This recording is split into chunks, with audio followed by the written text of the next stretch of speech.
We're here.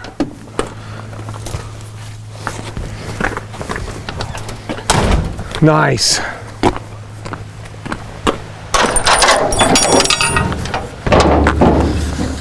Well, we're next to the river. Hi, I'm Tim Rajeff. I'm the owner of Echo Fly Rod and Reel Company.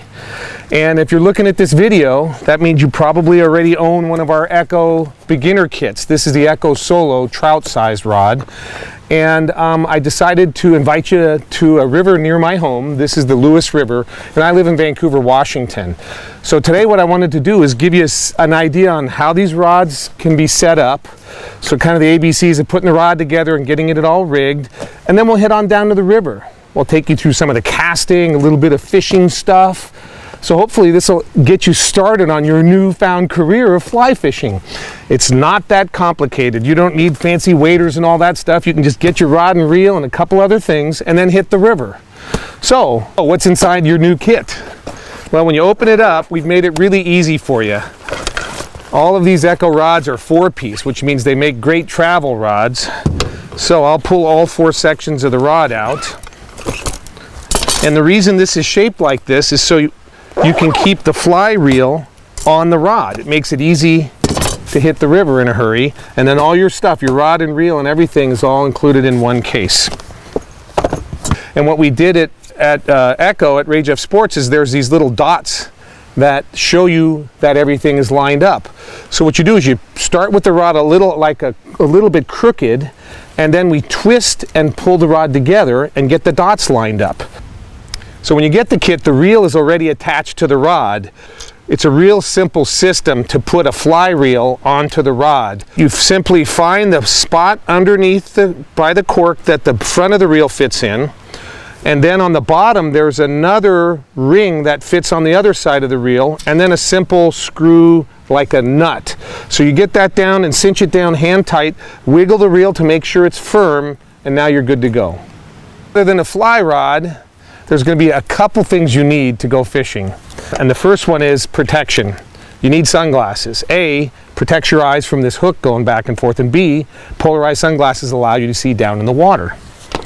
The second thing you're going to need is some sort of like hemostats. The next thing you're going to need is some sort of fishing line, like 2-pound or 4-pound or 6-pound test. We call this tippet. Next thing, of course, is a box of flies. And lastly, at the end of our fly line, there's something called the leader. And if you totally screw it up and roach it and get it tangled in the trees, or you step on it and it totally messes up, you ought to have maybe one spare leader. Okay, so let's hit the river. Grab your sunglasses, throw all your stuff in your little pack here. And I'm really looking forward to kind of working with you guys and getting you started in this wonderful sport.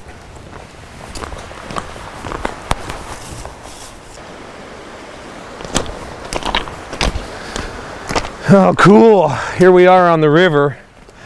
So we went over how to put the rod together and everything, and the reel's on your rod. Now you're ready to hit the water. First thing we're going to do is string the rod up. And instead of a fly, today I just put a piece of yarn on there. You should probably do that. And what I do is I come near the end of the line, maybe a foot or 2 back, and I fold it over. And that's what I'm going to use to run through the guides. So I'll get this line started through the guides here, and I'll put the reel down here gently on the rocks. If you're in the sand, you might want to put your hat down there. But the idea is that if I use the fly line to string it up, it helps me. It's big enough for me to see. But if it slips out of my hand, you can see the fly line isn't shooting down the rod. And voila, your rod is all strung up, and now you're ready to go. So you wait here. I'm going to put on my glasses and sneak around because there's some beautiful water just on the other side of the river here. And we're going to go through some of the basic casts and how to hold the fly rod and some of the mechanics of good fly casting and fly fishing.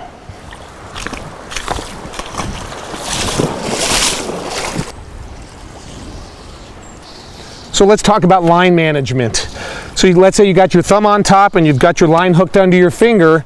There's times when you're fishing where you're going to need to pull the line in. Don't reach in front of your hand and try and grab it. Always keep the line under your finger and strip line from behind your hand. This way, if you have a fish grab your fly, you're ready to go. When you're ready to cast for distance, let go of it here. Go 1, 2, 3. Let it slide. So keep the line under your finger at all times. At the end of the day, or when you're winding in a fish, you got to kind of keep that line controlled on the reel. So wind in, and while I'm doing this, I'm kind of zigzagging the fly line so it doesn't build up on one side, and then it'll kind of jam in there. So zigzag it nicely, and when you're done, grab your fly. On the bottom, just above the handle, is this little hook keeper. That's not for your fly line, it's just your fly. That's your hook keeper. Now I'm all set for the next spot.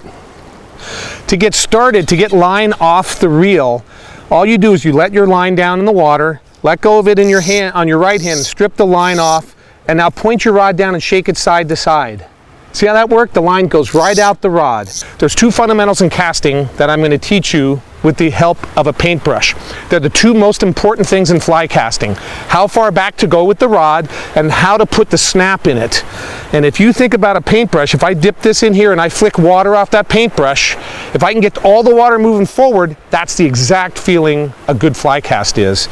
So on a short cast, I'll make a short little flicking motion, and on a long cast, my hand moves all the way out and I flick it at the end. The first cast I want to teach you is the roll cast. A roll cast is used when I have obstructions behind me and I can't make a normal back cast. That line would go into the trees behind me. The other thing a roll cast is used for is when you have a sinking fly and the fly's underwater, you can roll cast it to the surface prior to making a normal overhead cast.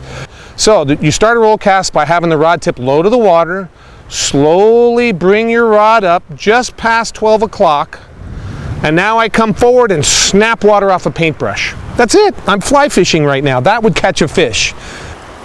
So now I'm going to teach you an aerial cast, a line that actually shoots behind me. It's called the pick up and lay down cast.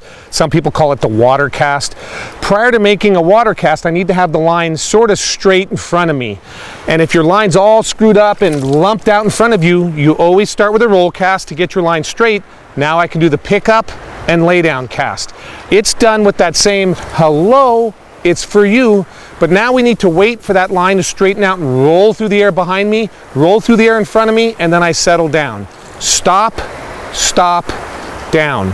So now you're rocking the pick up and lay down cast, and now I'm going to take you to kind of the most beautiful cast. It's the one you see on television and movies. It's called the false cast. Looks like this. I do a pick up and lay down cast, but instead of the line hitting the water in the front, I keep it going. So now we have timing issues and all this other stuff. It gets kind of complicated. But literally, it's the same motion as the pick up and lay down cast. I lift, stop, stop, and before it hits the water, I keep going. So back and forth, stop, stop, stop, stop the rod, and then follow her through on the last cast. That's the false cast. I use the false cast when my fly gets too wet and it won't float anymore. I use the false cast to dry the fly off. I also use the false cast to change direction. So you guys are downstream from me, and if I needed to change direction here, I would use the false cast, changing the angle a little bit, and now I'm able to cast back upstream again. So the false cast is used for changing angles, getting a dry your fly out, changing distance. So it's the hero cast. It's the one you're going to want to do the most of.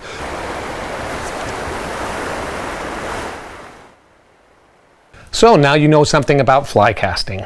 Let me show you a few knots you're going to need when you hit the river and do some fishing. So the most popular knot used to tie your fly on is called the improved clinch knot. You ready? Here's what it looks like. Let's say this pair of scissors in my hand represents the fly. You take the end of your line, we call that the tippet. In this case, I used a piece of bright fly line so you can see what's going on. You go through the eye of the hook, and then you wrap it around the main line 5 times. 1, 2, 3, 4, 5. Then you take the end of that and you go back through that little hole that you formed at the beginning of your line by the fly. So now you have this coiled circle. You see that? Then you reach and you pull the tag end back through. That's called improving it. When you're done, you're going to end up with some squiggles. Wet the line with saliva and cinch it up tight. When you're done, you're going to end up with a beautiful tapered knot and the knot end sticking off to the side. At that point, you can trim it nice and short. There you go. You're good to go. So when you want to add extra line back onto the end of your leader, you can use the most popular knot. It's super easy. It's called the double surgeon's knot. Let's take a look at that. So imagine this bright piece of line represents the thin piece, short piece that you're going to add on the end, and let's say this blue color is the main line leader headed back to your fly line, all you need to do is you take your short piece and your long piece and you overlap them by, I don't know, 6 to 12 inches. You make a loop in them together, and then you reach through and you make one simple overhand knot. Then you reach through and you pull it through a second time. Now you grab all 4 ends, wet it with saliva, and pull it tight. That's the double surgeon's knot. That's how you add extra line to the end of your leader. You simply then cut the end short,